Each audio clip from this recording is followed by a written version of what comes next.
오늘 말씀의 제목은 성령을 받으라, 성령을 받으라는 제목으로 말씀을 나누겠습니다. 반갑습니다.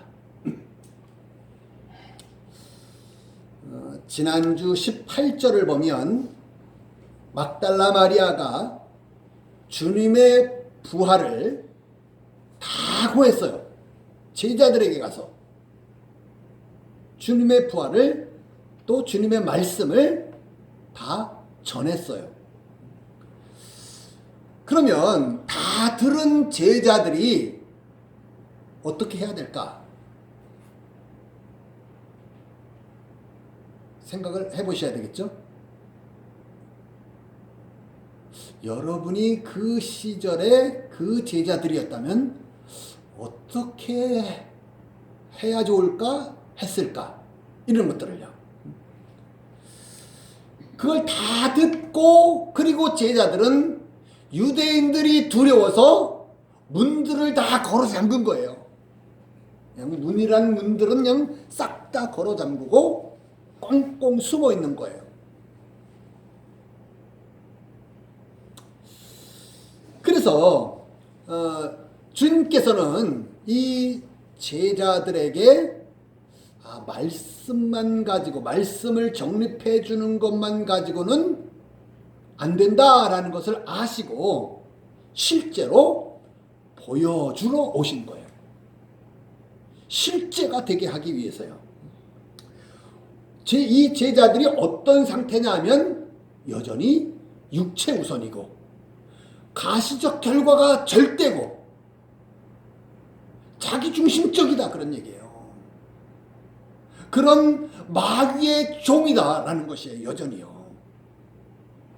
그런 제자들이기 때문에 아무리 말씀을 전해줘도 말씀을 신학적으로 다 정립을 해줘도 여전히 관념이더라 그런 얘기예요. 신앙이 관념에 머물고 있는 것이에요. 그래서 그 관념이 실제 신앙이 되게 하기 위해서 주님은 실제로 오신 거다 그런 얘기예요. 제자들에게요. 19절을 보시면 그 얘기가 써 있습니다. 19절을 보시면 이날 곧 안식 후 첫날 저녁 때에 제자들이 유대인들을 두려워하여 모인 곳에 문들을 닫았더니 예수께서 오사 가운데 서서 가라사대 너에게 평강이 있을지어다. 예수께서 지금 문들을 다 꽁꽁 걸어 잠그고 두려워서 떨며 숨어있는 제자들에게 나타나신 거, 오신 거예요. 어떻게 오셨느냐? 오사라고 얘기가 되어져 있지만 이거는 실제로 눈으로 볼 수 있도록 확인할 수 있는 그러한 모습으로 딱 나타나신 거다. 현현해 주신 거다. 그런 얘기예요. 그리고 20절에서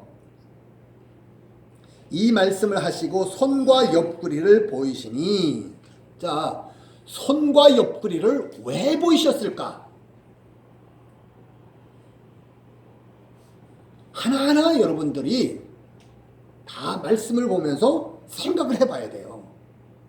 뭐 때문에 손과 옆구리를 보이셨을까? 다른 모습으로 부활하셨기 때문에 그래요. 같은 모습이면 굳이 뭐 손과 옆구리를 보일 필요가 없는 거예요. 그런데 완전히 다른 모습이기 때문에 저분이 맞나? 그래서 손과 옆구리를 보여주시는 거예요. 주님께서는요. 그래서 다른 모습으로 부활하신 주님을 제자들이 실제로 인식할 수 있는 최선의 방법이 실제로 나타나셔서 실제로 보여주시는 거다 그런 얘기예요. 손과 옆구리를요. 19절에 유대인들이 두려워서 문들을 닫았다라는 말은 원문에서는 이게 다 걸어 잠궜다 그렇게 쓰고 있는 것이에요. 문을 닫은 정도가 아니고 다 걸어 잠궈서 아무도 들어올 수 없도록 그렇게 해놓은 상태를 얘기를 하고 있는 거예요. 그런데 어떻게 주님이 이렇게 나타나셨을까? 보이셨을까? 이건 누구나 다 똑같이 얘기를 해요. 투과해서 들어오셨다라는 거예요. 벽을 투과해서 들어오셨든 문을 투과해서 들어오셨더니요. 그러면 주님은 영이시지만 동시에 실체란 말이에요. 실체. 어떻게 투과해서 들어오셨을까? 의문투성이죠. 모든 게 다요. 요한일서 1장 5절을 보면 하나님에 대해서 소개를 합니다. 자기를 계시를 하는데 빛으로 소개를 하는 거예요. 하나님은 빛이시라. 하나님은 빛 같은 분이시다. 그렇게 얘기를 하는 게 아니에요. 하나님 이퀄 빛 이렇게 말씀을 하시는 거예요. 하나님은 빛이시라 라고요. 하나님은 빛을 창조하실 때에 하나님의 속성과 일치하도록 그렇게 설계를 하시고 그렇게 창조를 하시는 거예요. 그래서 하나님은 빛이시라 라고 말씀을 하시는 것이죠. 그 빛은 어떻게 구성이 되어져 있느냐 하면은 파동과 입자로 구성이 되어져 있어요. 둘로 구성이 되어져 있어요. 파동은 어떤 속성을 가졌느냐 하면은 1초에 30만 킬로미터를 달려갈 수 있는 거예요. 1초에 30만 킬로미터. 엄청난 거죠. 그런데 입자는 또 달라요. 입자는 뭐냐면은 최적과 질량이 있는 거예요. 최적이 있고 질량이 있다 그런 얘기예요. 그래서 1초에 1mm도 움직일 수가 없는 거예요. 이건요. 마치 이런 것 같은 거죠. 이런 게 놔두면 1초 아니라 1년이 지나도 1만 년이 지나도 그 자리에 있는 거예요. 그런데 어떻게 해서 이 빛이 두 가지 파동과 입자로 되어져 있는데 둘이 함께 있는데 어떻게 30만 킬로를 갈 수 있을까? 이 둘이 각자의 고유한 그 속성을 그대로 가지고 있으면서 둘이 분리할 수 없는 하나의 상태로 존재하더라 그런 얘기예요. 그래서 파동도 입자도 30만 킬로를 가는 거예요.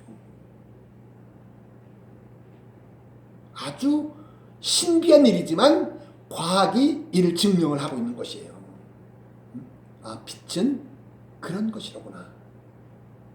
또 한 가지. 자, 빛이 이 유리를 통과를 하는 데 있어서 파동은 당연히 통과를 하는 거예요.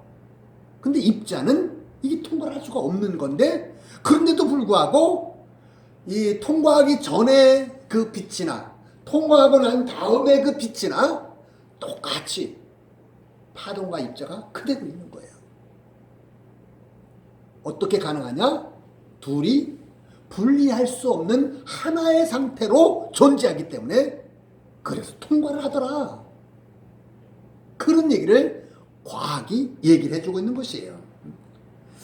자, 그러면 이것을 오늘 문을 걸어 잠그고 숨어 있는 제자들에게 주님이 딱 나타나신 것, 여기다가 딱 대입을 해보면 과학적으로 이게 가능한 것이로구나 라는 게 딱 나와지는 것이에요.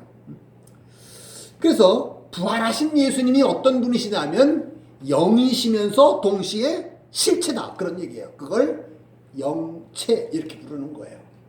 영이신데 실체다라는 것이에요. 영은 당연히 통과를 하는 거예요. 영은요. 근데 실체인데 어떻게 통과를 할까? 둘이 분리할 수 없는 완전한 하나의 형태로 있기 때문에, 그래서 벽을 통과하고 문을 통과하고 유리를 통과하고 그런 일이 생겨나는 거다, 그런 얘기를 쓰고 있는 것이에요. 그래서 영은 시공을 초월하는 존재인데 뭐냐면 1초에 30만 킬로를 주파하는 그러한 파동 같은 것이고, 그리고 실체, 그 실체는 어떤 것이냐면 입자 같은 거죠. 입자 같은 거예요. 이 둘이 분리할 수 없는 하나의 상태로 존재하면서 벽을 통과해서 제자들 앞에 현현하셨다, 그 얘기를 쓰고 있는 것이에요. 이게 굉장히 신비한 것 같지만 과학적인 얘기다, 그런 얘기예요. 과학이 다 증명을 하고 있는 것이에요, 이런 사실을요. 그래서 영체라는 게 그런 것이로구나, 여러분이 과학적으로 이해를 잘 하셔야 된다, 그런 얘기예요. 자, 이렇게 과학적으로 주님이 증명을 다 해 주시고 빛을 통해서 증명을 해 주시고 난 그 다음에 21절을 보시면, 21절 보세요. 이 말씀을 하시고 저희를 향하사 숨을 내쉬며 가라사대 성령을 받으라.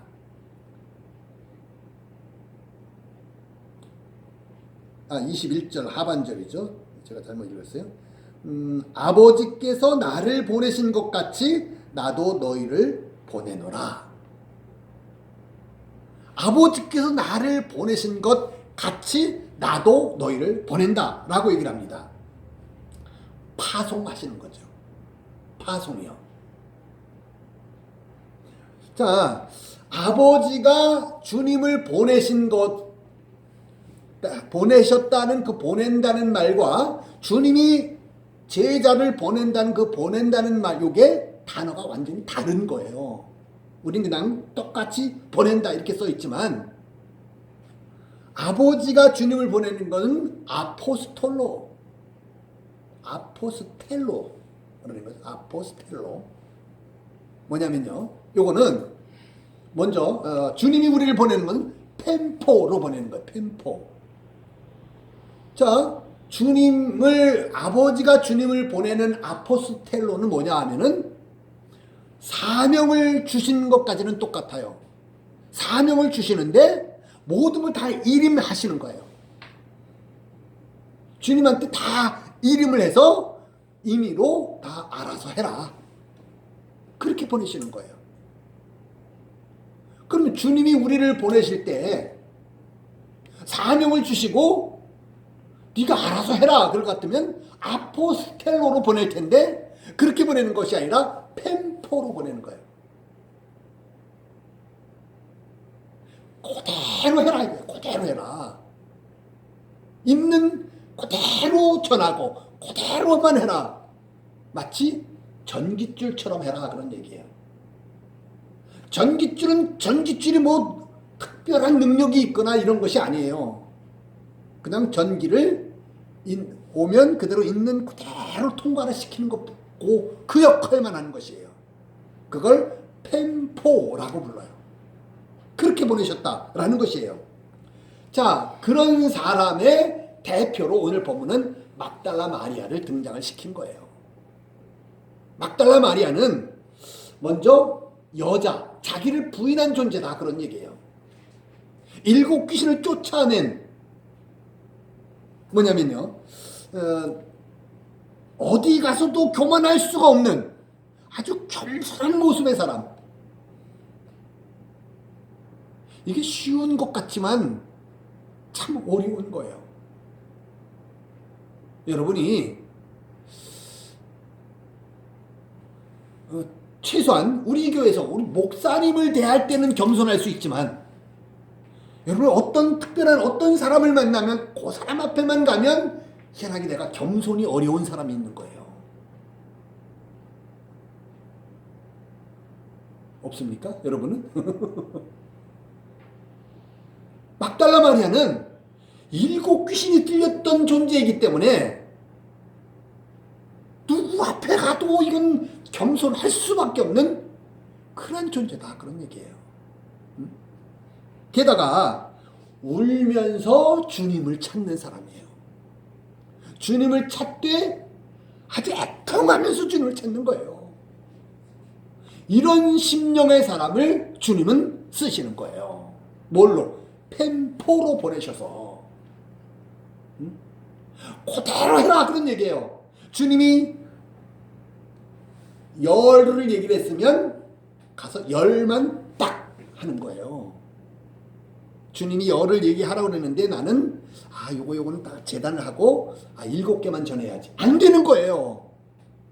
주님이 열을 하라고 그랬는데 보니까 내가 보니까 요거 약간 좀 뭔가 좀 불합리해 보여서 거기다가 한 1, 2를 더 추가를 시켜서 전해요. 이것도 안 된다, 그런 얘기예요. 그대로만 하라. 그게 제자의 사명이에요. 땅끝까지 이르러 내 증인이 되라 라고 했을 그 증인이 되는 것도 펜포로 가서 그대로 해야 되는 거예요. 그대로요. 자꾸 더하거나 빼거나 건방 떨면 안 된다라는 것이에요. 이건요. 자, 제자들은 다 포기하고 가버린 거예요. 근데 마리아는 끝까지 찾는 거예요. 끝까지 찾아요. 대단한 여자죠. 정말 하나님을 알고 싶고 하나님을 믿고 싶고 하나님을 만나고 싶고 이런 것이 여러분 정말 마리아 같으시냐, 그런 얘기예요. 여러분 심령은요. 아니면 어느 정도 하다가 그런 거지 하고 제자들처럼 떠나버린 그런 사람은 아니시냐. 나는 어떤 사람인가 라는 것이에요. 그러면 왜 꼭 마리아 같은 심령이 되어져야 되느냐 라고 했을 때 그런 심령이라야 성령이 역사하기 때문에 그렇다라는 것이에요. 성령께서 역사를 하시려면 내가 성령님 역사해 주세요 막 그냥 큰 소리로 뭐 부르짖고 떠들고 막 그런다고 되는 것이 아니라 이런 막달라 마리아 같은 심령이 되어지면 성령이 역사하신다, 그 얘기를 쓰고 있는 것이에요. 오늘 본문은요. 그래서 22절에서 성령을 받아라, 그 얘기를 하고 있는 것이에요. 자, 숨을 내쉬고 성령을 받아라, 숨을 내쉬고 이런 얘기를 보면서 여러분 창세기 2장 7절이 생각이 나셔야 돼요. 여호와 하나님이 흙으로 사람을 지으시고 그 코에 생기를 불어넣으시니 숨을 내셔서 그 코에 생기를 불어넣으셨다. 그 2장 7절과 오늘 본문이 아주 유사한데 한 가지 다른 것이 뭐냐? 창세기 2장 7절은 하나님이 일방적으로 불어넣으신 거예요. 오늘 본문은 숨을 내쉬면서 성령을 받아라, 내가 영접해드려야 된다, 내가 받아들여야 된다. 요거 하나가 다른 거예요. 그래서 예수님의 공생애를 보시면 여러분도 예수님 공생애처럼 예수님처럼 살고 싶은 거 있잖아요. 예수님 어떻게 사신 거냐면 지난 시간으로 얘기를 하면 황금 마차를 타고 공생애를 사신 거예요.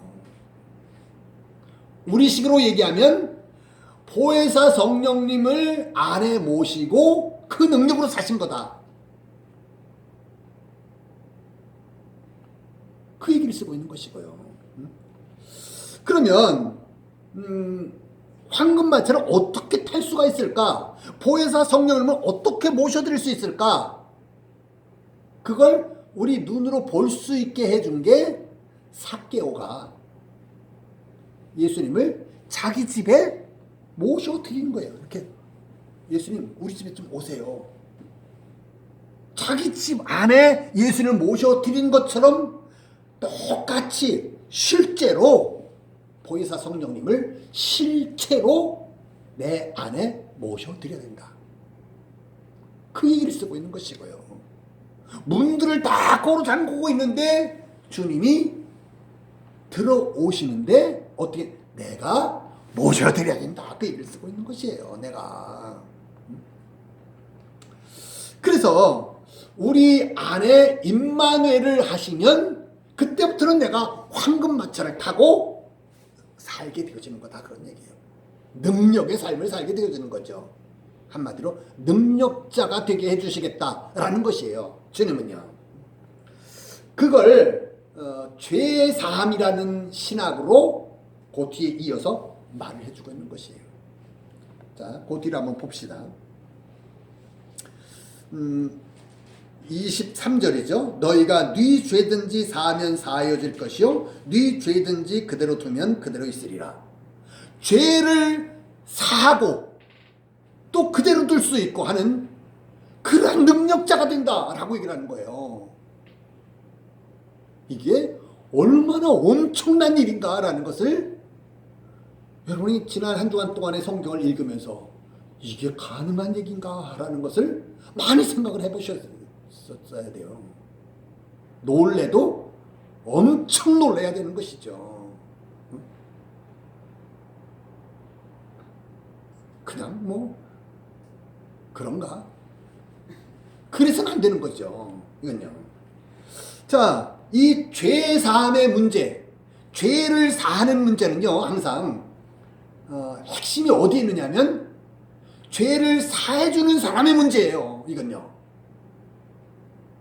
죄 사함을 받는 수혜자의 문제가 아니다. 그런 얘기예요.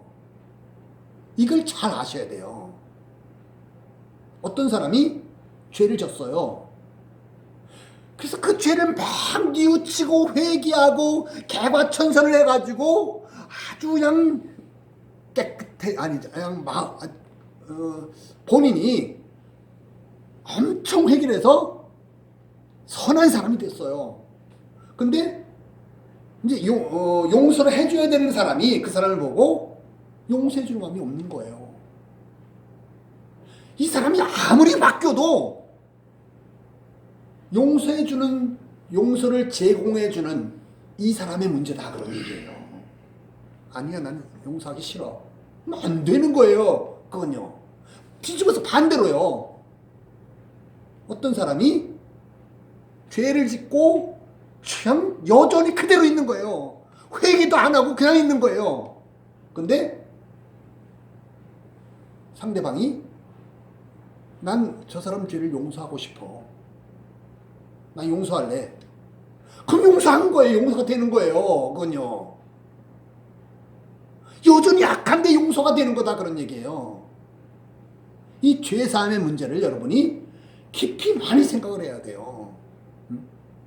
안 그러면 엉뚱한 그런 교훈에 우리가 넘어가게 되어진다. 그런 얘기예요. 자, 그래서 이 죄사함의 문제는 두 번째 문제가 있는데 능력의 문제다라는 것이에요. 죄를 사할 수 있는 능력의 문제다. 용서를 하고 싶어요. 왜요? 사람은 다 하나님의 형상대로 지음을 받아서 그래서 용서해주고 싶은 거예요. 근데 이게 마음대로 안 되는 거예요. 능력이 없어서 용서를 못 해주는 거다. 그걸 아셔야 돼요. 그래서 죄는 오직 누구만 사할 수 있느냐면 천지전능하신 하나님만 사해줄 수 있는 게 바로 죄다라는 것이에요. 이건요. 우리는 왜 못할까요? 능력이 없어서 못한다. 그 얘기예요. 해주고 싶어도 능력이 없어서 못한다라는 것이에요. 그런데 오늘 본문에서 너희가 네 죄든지 사하면 사해진다. 그 너희가 누구냐? 숨을 내쉬시면서 성령을 받은 사람이 되어지기만 하면, 황금마차를 탄 사람이 되어지기만 하면 네 죄든지 사하면 사해진다. 죄는 하나님만 사한다고 그랬는데, 그러면 내가 어떤 사람이라는 거예요? 하나님하고 분리할 수 없는 하나가 되어진 사람이다. 그 얘기를 쓰고 있는 것이에요. 하나님의 생명을 내 안에 모신 사람이 되어진 거다. 이해가 되시죠? 여러분. 그리고 그대로 두면 그대로 있으리라. 그대로 둔다는 말은 뭐냐면, 이게 원문에서는 이거를 하나님이 붙잡고 있다, 그런 얘기예요. 어떤 사람의 죄를 하나님이 붙잡고 놔주지 않으면 그 죄가 그냥 있는 거예요. 이거는요, 영원히 사해질 수가 없는 거다, 그 얘기를 쓰고 있는 것이에요.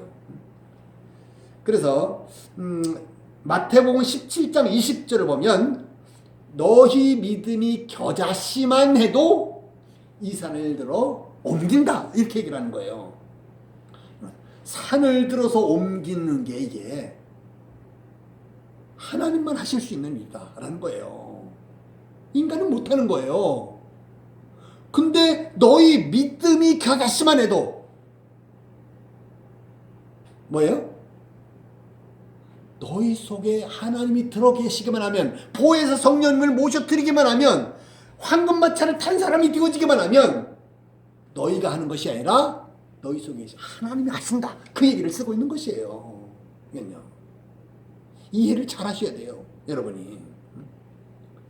자, 구원은 유일신 하나님이 직접 강림하셔서 직접 구원을 하셔야 되는 거예요.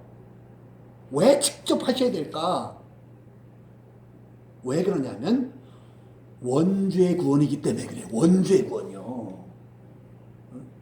자범죄 구원이 아니라 원죄 구원이기 때문에 이거는 하나님만 하실 수가 있는 거예요. 아무도 할 수가 없는 문제다, 그런 얘기예요. 로마서 7장 15절 이하에 보면, 오호라 나는 곤고한 사람이로다. 이 사망의 몸에서 누가 나를 건져내랴.